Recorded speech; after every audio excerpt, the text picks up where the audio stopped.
তাহলে ম্যাডামের কি লাস্ট উইল লেখার জন্য উনি গেছিল গ্রহণ করার জন্য?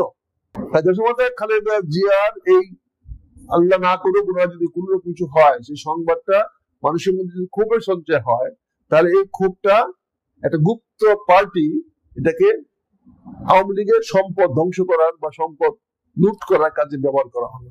এই জন্য সরকার এটাকে দেয়নি। তৃতীয় যেটা বলছি সেটা হচ্ছে যে নির্বাচন সামনে। এখন বিএনপি কে বেকায়দায় ফেলতে হলে ওনার এই চরমপন্থী সংবাদটা যত পিছানো যাবে ততই বিএনপির জন্য বেকায়দায় পড়বে, বিএনপি ক্ষতিগ্রস্ত হবে, অন্য পার্টিরা উপকৃত হবে। ডক্টর ইউনূসের সঙ্গে বিএনপির যে আঁতাত গড়ে উঠেছিল সেই আঁতাতটা আর থাকবে না, এবং আঁতাতটা না থাকলে উনি আর নির্বাচনের জন্য কলঙ্কিত হবেন না, বলবেন না বিএনপির ইচ্ছা মতো কলম দিয়েছি, বরঞ্চ বিএনপির প্রতিকূল অবস্থায় আমি নির্বাচন দিয়েছি, অতএব বিএনপির সঙ্গে আমার কোনো আঁতাত হয় নাই। এই বিষয়গুলো তিনটি ধাপ প্রমাণ করার জন্য সরকার দেশমাতা খালেদা জিয়ার স্বাস্থ্যের অবস্থাকে প্রচন্ড ভাবে ব্যবহার করছে, অত্যন্ত হীন উদ্দেশ্য, এই তিনটি হীন উদ্দেশ্য নিয়ে। কাজে আমি মনে করি যে এখানে সরকার দেশমাতা খালেদা জিয়া স্বাস্থ্য নিয়ে, তার চিকিৎসা নিয়ে একটা দুর্মজাল সৃষ্টি করে এখানে রাজনৈতিক ফায়দা নেওয়ার চেষ্টা করছে। একেবারেই পরিষ্কার হলাম, রাজনৈতিক ফায়দা সরকার নেওয়ার চেষ্টা করছে। অনেকেই বলছেন সরকার, এই আপনি আপনার সঙ্গে একটু যোগ করে প্রশ্ন করি, যে অনেকেই বলছেন সরকার শুধু ফায়দা না, সরকার চাচ্ছে খালেদা জিয়ার এই অসুস্থতাকে পুঁজি করে বিএনপির একটা পার্টকে সরকারের সঙ্গে মিশিয়ে দিতে, যাতে সরকার নিজেও দীর্ঘমেয়াদে ক্ষমতায় থাকতে পারে। না, এটার কোনো সম্ভাবনা নাই, এটা গুজব। বিএনপি ঐক্যবদ্ধ, বিএনপি বিভক্ত হবে না।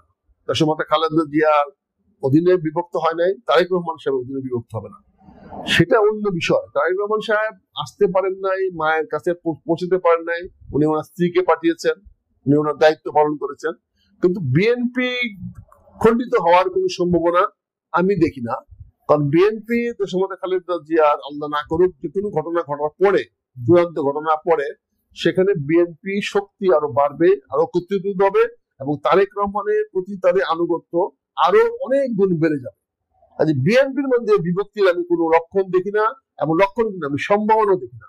কিন্তু খালেদা জিয়ার অসুস্থতা নিয়ে তো বিএনপির নেতাদের এক এক রকম এক একজন কথা বলেন।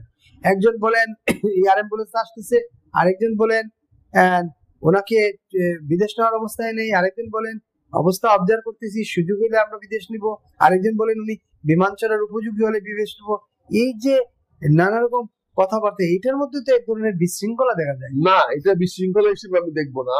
এটা নেতারা তাদের জাতীয় দায়িত্ব পালন করছেন কর্মীদেরকে সান্ত্বনা দেওয়ার জন্য, না হলে হাজার হাজার কর্মী সারা বাংলাদেশ থেকে হাসপাতালে আসা শুরু করে দিয়েছে। ফলে এই যে মানুষের জমায়েত হচ্ছে, মানুষগুলোকে পরে হয়তো নিয়ন্ত্রণ নাও করা যেতে পারে। তো ইনডাইরেক্টলি তারা বলে দিচ্ছেন আপনারা এখন আইসেন না, আসার দরকার নাই। এটা ডাইরেক্টলি না বলে এই সমস্ত ঘটনাগুলো বলে তারা বলার চেষ্টা করছেন। দেখেন, এখানে আওয়ামী লীগের বিএনপির পক্ষে সাফাই গাওয়া ব্যাপার না, ব্যাপারটা দেশ জাতির স্বার্থ বড় জিনিস। আজকে দেশ জাতির স্বার্থে আমাদেরকে বিশৃঙ্খল পরিবেশ সৃষ্টি কারো কাম্য হতে পারে না। আমি তো চাইবই না। দেশমাতা খালেদা জিয়া নিজের জেল কেটেছে, কিন্তু সমস্ত দলকে বলতে তুমি শান্ত থাকো, তোমরা কোনো আন্দোলনে যাবে না। আজকেও যদি ম্যাডাম কথা বলতে পারতেন, তাহলে উনি একটা কথা বলতেন, আমার চিকিৎসা হচ্ছে, আপনার শান্ত থাকেন, এই নিয়ে আপনাদের আন্দোলন করার দরকার নাই, কোনো প্রয়োজন নাই। দেশমাতা খালেদা জিয়া আজীবন বাংলাদেশের কল্যাণ চেয়েছেন, উনি স্যাক্রিফাইস করেছেন। ওনার মতো স্যাক্রিফাইস বাংলাদেশে কোনো বেটা করে নাই, কোনো পরিবার করে নাই। এবং খালেদা জিয়া যে পরিমাণ ত্যাগ বাংলাদেশ জনগণের জন্য করেছে, আর ওনার যে দরদ বাংলাদেশ জনগণের প্রতি, আজকে আমি কেন ওনার পক্ষে কথা বলি, কেন আমি ওনার জন্য কান্নাকাটি করি? আমি ওনার একজন অন্ধ ভক্ত। আমি দেশমাতা খালেদা জিয়ার পাশে থাকেছি, কাছে থেকেছি, একসঙ্গে খেয়েছি, এক জায়গায় বসে খেয়েছি, আমরা একসঙ্গে ভ্রমণ করেছি। আমার দুর্লভ সৌভাগ্য হয়েছে, আমি গাড়ি ড্রাইভ করেছি, উনি আমার পাশে, ওনার পাশে বসে আমি গাড়ি চালাইছি। এই দুর্লভ সৌভাগ্য আমার হয়েছে। কাজে এখানে দেশমাতা খালেদা জিয়া কোনো অবস্থায় চান না বাংলাদেশে বিশৃঙ্খলা সৃষ্টি হোক। এবং সেটা বিএনপিও চায় না, একেবারে বিএনপি নেতৃবৃন্দ চায় না। তাই তারা বিভিন্ন ভাবে মানুষকে শান্ত করার চেষ্টা করছে। এই কথাগুলো শান্ত করার জন্য তাদের প্রচেষ্টা। আপনি গুজবের কথা বলছিলেন, নানা গুজব ছড়ায়, গুজবের ডালপালা, এবং গুজব এত বিস্তৃত যে নানা রকম কথা শোনা যাচ্ছে। কেউ কেউ বলছেন যে খালেদা জিয়ার বিষয়ে একটা ডিক্লারেশন আসবে এই 10 তারিখে, কেউ বলছেন 16 তারিখে, কেউ বলছেন এইভাবে। এর মধ্যে আরেকটা বিষয়, গুজবের মধ্যে আরেকটা বড় বিষয় হচ্ছে যে আপনি একটু আগে জুবাইদা রহমানের কথা বলছিলেন, যিনি তারেক রহমানের স্ত্রী। তিনি দেশে আসছেন, তিনি আসার পরে আরেকটা নতুন মেরুকরণের কথা বলা হচ্ছে যে আসলে তিনি আসছেন রাজনীতিতে নতুন একটা কিছু ঘটানোর জন্য। আমার যেটুকু রাজনৈতিক অভিজ্ঞতা হয়েছে বা রাজনৈতিক ক্ষুদ্র জ্ঞান আছে, তাতে ডক্টর জুবাইদা রহমানের দায়িত্ব নেওয়ার কিছু না। ডক্টর জুবাইদুর রহমান কিন্তু একটা ব্যাগ নিয়ে আসছেন, উইথ এইম যে দেশমাতা খালেদা জিয়াকে উনি লন্ডনে ফিরিয়ে নিয়ে যাবেন। এখানে তার চলাফেরা আলামতে আমি কোন রাজনৈতিক করণ দেখি নাই। যদি তাই হইতো তাহলে প্রথমে উনি বিমানবন্দরে নেমে জনগণের উদ্দেশ্যে ভাষণ দিতেন, উনি জনগণকে শান্ত করতেন। আপনি একটু আগে বলেছেন আপনি বক্তব্য বলেছেন যে বিভিন্ন জায়গায় ওনার ছবি ছাপানো হয়েছে, কিন্তু আপনারা কেউ ওনার ইন্টারভিউ নিতে পারেন নাই। তার মানে এটা পরিষ্কার করে দিয়েছে জুবাইদুর রহমান, এখানে রাজনীতির কোনো অবকাশ নাই, এবং তিনি এই রাজনীতিকরণে, এই ধরনের ডার্টি রাজনীতি করার জন্য, এই জন্য মানে কুৎসিত রাজনীতি করার জন্য উনি কখনোই প্রস্তুত নয়। কাজে উনি যেহেতু কারোর সঙ্গে কথা বলেন নাই, প্রেসে কথা বলেন নাই, কোন রাজনৈতিক নেতাদের সঙ্গে কথা বলেন নাই, এমনকি আমার দলের নেতাদের সঙ্গে কথা বলেন নাই, উনি যা কথা বলেছেন ডাক্তারদের সঙ্গে কথা বলেছেন, তার পরামর্শ দিয়েছেন চিকিৎসকদেরকে, এবং পরামর্শ নিয়েছেন চিকিৎসকদের কাছ থেকে। কাজে এখানে ডালপালা গুজবের কোন স্কোপ নাই। আমারই ক্ষুদ্র জ্ঞানে বলে যে তারেক রহমানের বাইরে তারেক রহমানই আছে, অন্য কেউ বিএনপির হাল ধরতে পারবে না, ধরবেও না, এবং ধরার কোনো প্রয়োজনও নাই। তারেক রহমানের দোষগুণ থাকতে পারে, আমি তার বিরুদ্ধে প্রচন্ড বিদ্রোহ করেছি, আমি তাকে অত্যন্ত নাজেহাল ভাষায় কথা বলেছি এই জন্য, তার হ্যাডনটাকে জাগানোর জন্য তাকে আমি আঘাত করার চেষ্টা করেছি, যাতে সে আঘাত করার মতো জেগে যায়। সে যে ঘুমিয়ে আছে, তাকে যে ভুল বোঝানো হচ্ছে, এখান থেকে বেরিয়ে আসার জন্য তাকে আমি অকথ্য ভাষায় কথা বলেছি, তাকে আমি ব্যক্তিগতভাবে আক্রমণ করেছি। কেন? বিকজ আমি ওনাকে জাগাতে চাই। এই দেশের alternative madam Khaleda Zia alternative নেতা, দেশমাতা খালেদা জিয়ার অল্টারনেটিভ নেতা, একমাত্র অল্টারনেটিভ নেতা। যতদিন তারেক রহমান বেঁচে আছে ততদিন শুধুমাত্র তারেক রহমান। এমনটা হতে পারে না তারেক রহমান নিজে জুবাইদা রহমানকে পাঠিয়েছেন? প্রশ্নই উঠে না। উনি চিকিৎসার জন্য পাঠিয়েছেন, নেতৃত্বের বিকল্প প্রশ্নই ওঠে না, প্রশ্নই ওঠে না। যে লোক বেদারের কাছ থেকে নেতৃত্ব নিয়েছেন, সে একজন নেতৃত্ব দিবে তার স্ত্রীকে। এরকম রাজনৈতিক মনে করেন না, এই রাজনীতি কোনো গেম নাই। হ্যাঁ, হতো যদি বুঝতাম যে জুবাইদা রহমান বিমানবন্দরে নেমেই হাত তুলেছেন, হাসপাতালে গিয়েছেন, কোন দর্শকের প্রতি কারোর প্রতি হাত তুলেছেন? উনি এখন পর্যন্ত দলের কোন নেতাদের সঙ্গে আলাদা আলোচনা করেছেন? তাহলে আপনি কি করে বলবেন যে রাজনীতি করে আসবেন? করেছেন কি করেছেন না সেটা তো প্রকাশ্যে আসতেছে না। আমরা তো দেখতেছি প্রকাশ্যে আসছে তো খবর হতো। আপনারা কি এই সাংবাদিকরা কি আমার না হয় ইন্টেলিজেন্স ফেল করছে, আমার না গোয়েন্দারা ফেল করছে? আপনারা জানো সাংবাদিকরা কি আপনারা গোড়ায় ঘাস কাটতেছেন? কঠিন কথা বলছেন। তাহলে সত্যটা বেরিয়ে আসবে, আপনাদের কাছ থেকে বেরিয়ে আসবে। এদেশে জানো সাংবাদিকরা বেরিয়ে আসবে, হয়তো প্রকাশ করতে পারতেছে না, কিন্তু কানাঘুষার মাধ্যমে তারা খবরটা লিক করে দিতে হবে, এবং বিভিন্ন লিকের মাধ্যমে খবরটা বিভিন্ন মাধ্যম থেকে চলে আসতো। যেমন আমি অনেক কথা বলছি না, তারা তো আমাকে ওষুধ দিত যে হ্যাঁ ভাই আপনি যেটা বলছেন সঠিক, আমাদের তথ্য আছে, এই তথ্যটা নেন, আপনি আরো বলেন। কিন্তু আমাকে তো কেউ তথ্য দেয় নাই, আমাকে তো কেউ যোগাযোগ করে নাই। তার মানে কি সাংবাদিকরাও বিশ্বাস করে আমি যে বলছি ঠিক না, তার মানে সাংবাদিকরাও জানে না সে ঠিকটা কি, সত্যটা কি। এখানে আমরা বলছি সত্যটা জানতে চাই, আমরা সত্য জানার অধিকার আছে, বাংলাদেশের প্রতিটি মানুষের সত্য জানার অধিকার আছে। কাজে আমাকে সত্যটা বলে, দেশমাতার স্বাস্থ্য কি অবস্থায় আছে এটা জনগণের জানার অধিকার আছে। একেবারেই প্রশ্নটা করতেই চাই এই জায়গায়, এই সত্যটা কেন প্রকাশ করা হচ্ছে না? এবং আমি যে প্রশ্নটা আপনাকে করতেই চাই, পৃথিবীব্যাপী যে যখন কাউকে ভিভিআইপি ঘোষণা করা হয় রাষ্ট্রের তরফ থেকে, সরকারের তরফ থেকে, তখন তার সকল দায়িত্ব রাষ্ট্রের এবং সরকারের, এবং সেখানে হয় সংশ্লিষ্ট কর্তৃপক্ষ মানে হাসপাতাল কর্তৃপক্ষকে বলা হবে প্রতি 1 ঘন্টা পর অথবা প্রতিদিন সন্ধ্যা 7টায় বা দুপুর 2টায় একটা ব্রিফিং, একটা টাইমে একটা ব্রিফিং হবে স্বাস্থ্যের পরিস্থিতি নিয়ে, কিংবা সরকারের তরফ থেকে একটা টিম এই ব্রিফিং করবে। কিন্তু আমরা সেটা দেখি না, আমরা প্রতিদিনই দেখি এজেন্ট জাহিদ ছাড়া আর কোনো ব্রিফিং নাই, আর বিএনপির এক এক নেতা এক এক বলেন। তাহলে সত্যটা কি? খালেদা জিয়ার শারীরিক অবস্থাটা আপডেট জানাতে সমস্যাটা কোথায়, আপত্তি কোথায়? সমস্যাটা একমাত্র সরকারের নগ্ন হস্তক্ষেপ। সরকারের নগ্ন হস্তক্ষেপের কারণে না পারতেছে সত্য কথা প্রকাশ করতে হাসপাতাল কর্তৃপক্ষ, না পারছে সত্য কথা প্রকাশ করতে বিএনপি নেতৃবৃন্দ, তাও ভয়ের মধ্যে আছে, হুমকির মধ্যে আছে, না পারছে দেশের তাবৎ প্রফেশনাল ঝানু সাংবাদিক ভাইরা। এটা সরকার অত্যন্ত এরকম ভাবে, এই দেশের সরকারের, বাংলাদেশ সরকারের একটা বিশাল গুপ্ত বাহিনী আছে যেটা আপনারা জানেন না, জানার চেষ্টা করেন না। এই সরকারের অধীনে একটা বিশাল গুপ্ত বাহিনী আছে, যখন যেখানে তারা হিট করতে চায় তাকে ভ্যানিশ করে দেবে। আপনারা সাংবাদিকরা জানেন না প্রতিটা পত্রিকা অফিসে আপনাদের উপর কি ধরনের নিয়ন্ত্রণ করা হচ্ছে। আজকে 71 টেলিভিশন কার দখলে, আজকে 24 নিউজ 24 কার দখলে?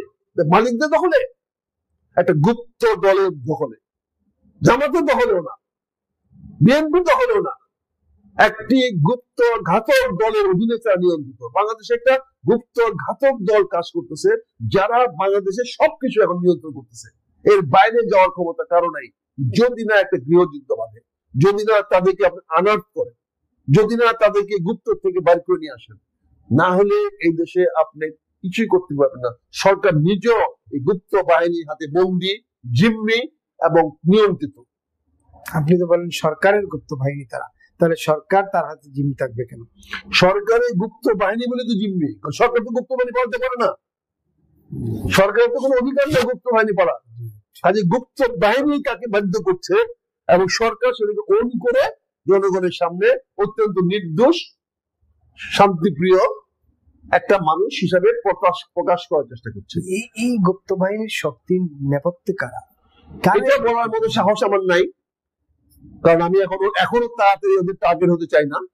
তবে আমি জানি, আমাকে ইন্টারোগেট করেন, আমাকে ডিপ থেরাপি করেন, আমি বলে দেবো, কিন্তু ইচ্ছা কিন্তু বলবো না। একেবারে, তার মানে একটা গুপ্ত বাহিনী বাংলাদেশের রাজনীতি এখন বিচরণ করছে, রাজনীতিকে একদম ছন্নছাড়া করে দিতে, নাকি? অবশ্যই 100বার আপনি পছন্দ, আমি 100বার একমত পোষণ করছি। বাংলাদেশের রাজনীতি অনেকদিন ধরে বিরাজনীতি করার চেষ্টা চলছে।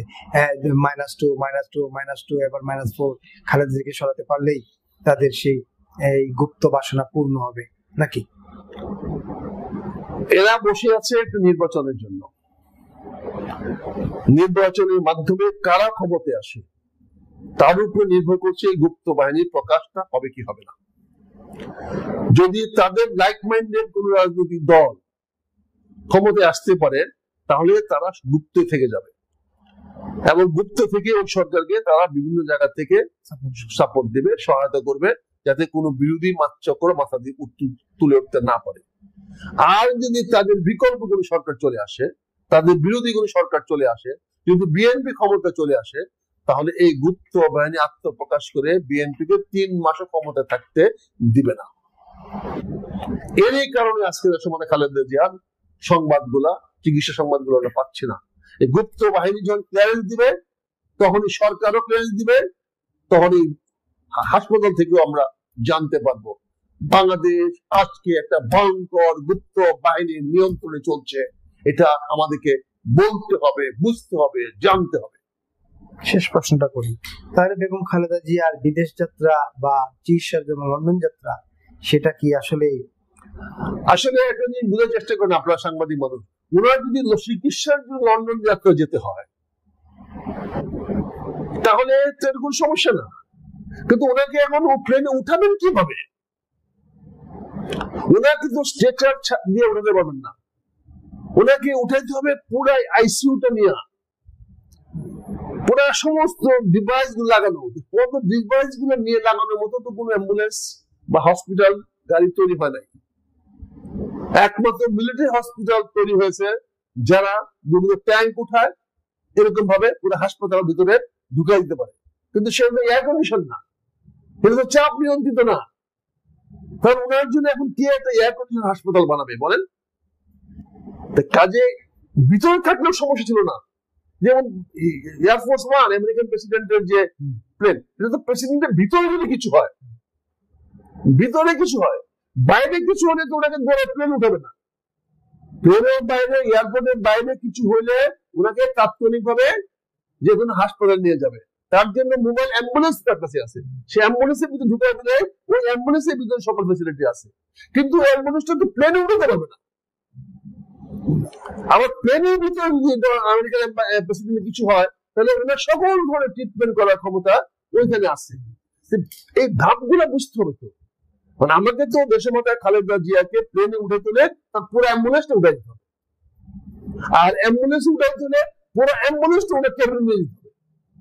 তা আপনি কি অ্যাম্বুলেন্সটা ওই শিশুতে নিয়ে যেতে পারবেন? এত বড় লিফট তৈরি করেছেন আপনার ঘরে? লিফট আছে, তাহলে ওনাকে কি করে নিয়ে যাবেন? ওরা কি ভেন্টিলেটর খুলতে পারবেন? ওনার ভেন্টিলেটর খুলে কি ওনাকে হুইল চেয়ার নিয়ে যেতে পারবেন বা স্ট্রেচার নিয়ে যেতে পারবেন? ওনার জীবনের একমাত্র ধারণ তো ভেন্টিলেটর। এটা আমরা বলছি না, আপনারা বলছেন যিনি ভেন্টিলেটরে আছেন। কাজে ওনাকে গাড়ি প্লেনে উঠাবে কেমনে? শিশু থেকে নামাবে কেমনে? নামায় অ্যাম্বুলেন্সে নিবে কেমনে? কাজে এই প্র্যাকটিক্যাল বিষয়গুলো, এই বাস্তব চিত্রগুলো আপনি বুঝতে চান না, এই জন্য আমাকে বলেন আমি মৃত্যু সংবাদ বলে বেড়াচ্ছি। ভাই মারছে মাসি বলেন বেশি না, দেশের মধ্যে খালেদা বাঁচি থাকলে আমাদের উপকার হবে, আপনাদের উপকার হবে না, এই দেশের সেনাবাহিনীর উপকার হবে না, এই দেশের ডিজিএফের উপকার হবে না, এনএসএর উপকার হবে না, এই সরকারের উপকার হবে না। আজকে আমাদের পিছনে ডিজিএফ লাগাই দেন, এনএসএ লাগাই দেন, কেন আমি কথা বললাম? আজকে দেশের মধ্যে খালেদা জিয়া যদি মুক্ত হয়ে আসে, আমাদের রাজনীতি আসে, আমরা বিএনপির উপকৃত হব, আমি উপকৃত হব ব্যক্তিগতভাবে মনে করি। কাজে এই সমস্ত মিথ্যা নির্মাণ ছড়াইয়া মানুষকে বিভ্রান্ত করবেন না আল্লাহর হস্তে। বাস্তব চিত্রগুলো দেখেন, সম্ভব কিনা ওনাকে প্লেনে উঠানো, সম্ভব কিনা ওনাকে সিসিউ থেকে নামিয়ে অ্যাম্বুলেন্সে ঢুকানো। এই প্রশ্নগুলোর জবাব আপনারা খুঁজেন, ইনশাল্লাহ আপনারা সঠিক উত্তর পেয়ে যাবেন। এটা তো বিএনপির তো একটা দায়িত্ব ছিল, এই যে আজকে অ্যাম্বুলেন্স আসছে, কালকে আসবে, আজকে জর্জিয়া থেকে আসবে, কালকে আমেরিকা থেকে আসবে, পরশুদিন ইতালি থেকে আসবে, এরপর দিন জার্মান থেকে আসবে, কাতারের আমির বলছেন অমুক জায়গা থেকে পাঠাবেন। এইসব না বলে তো বিএনপির উচিত ছিল ওনার কন্ডিশনটা।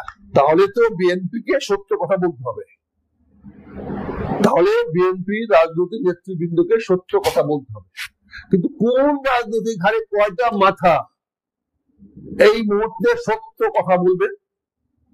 ফলে জনগণকে, দলকে, কর্মীকে প্রবোধ দেওয়ার জন্য যা দরকার প্রতিবার তারা অসত্য কথা বলে যাচ্ছে। সত্য প্রকাশ করার ক্ষমতা তাদের হাতে নাই।